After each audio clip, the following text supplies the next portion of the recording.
Time to check in with Jane and Democratic challenger for governor. All right, thank you very much, Edgar. Well, from the weather patio, let's talk about some Montana politics. Now, I have joined with me on Montana this morning, Democratic governor candidate Ryan Busse this morning. Ryan, how are you doing? I'm doing great. Thanks. Good to be here. Absolutely. Thank you for waking up a little early and making your way over to the studio. Yeah, get a cup of coffee and here we go. Absolutely. Get the Nespresso flowing and we are off to the races. Now, there's a lot of issues on Montanans' minds right now. I mean, we could discuss for probably the whole length of the show in depth, but are we doing that? Why not? You know, we got the time.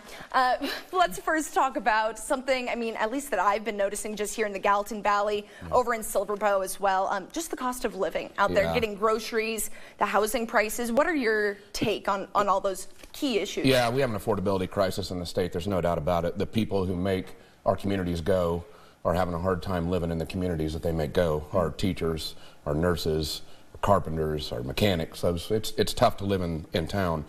And it's been made worse by this property tax debacle of Greg Gianforte's. They raised property taxes on everybody.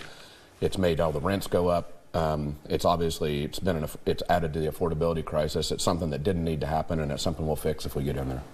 And what's your take on talking with a lot of Montanans from every single corner of the state?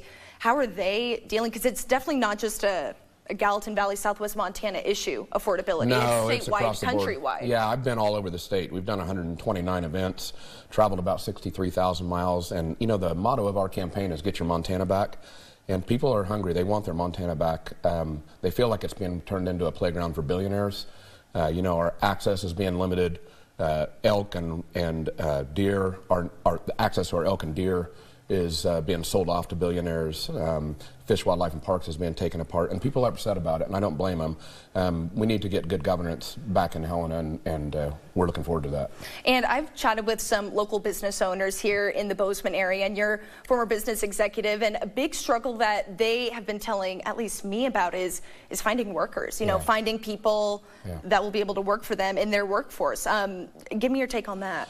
Yeah, I think we need to get back to a place, you know, I recruited lots of folks to work for a company, and I never had anybody say, gosh, I want to come work for you because I hope the place we're going to live has crappy schools, or because it's too expensive to live, or because property taxes are jacked up. Like, we're doing this to our folks, and these are purposeful policies that Greg Gianforte has instituted on people, and you know, he's trying to privatize our school system. That's not what workers want. That's you want a good school system for your kids. You want affordable property taxes.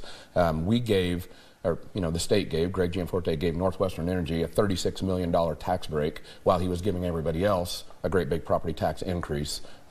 That's rightfully got people upset. Well, there's many issues to talk about during this election. I mean, less than 100 days until that November 90 election. some days. Yeah, we're getting there. So I'm sure this isn't the last time that we'll have you on the show. But for the time being, thank you very much, Mr. Busse, for for coming over to the show. Love it. We're going to take a short break.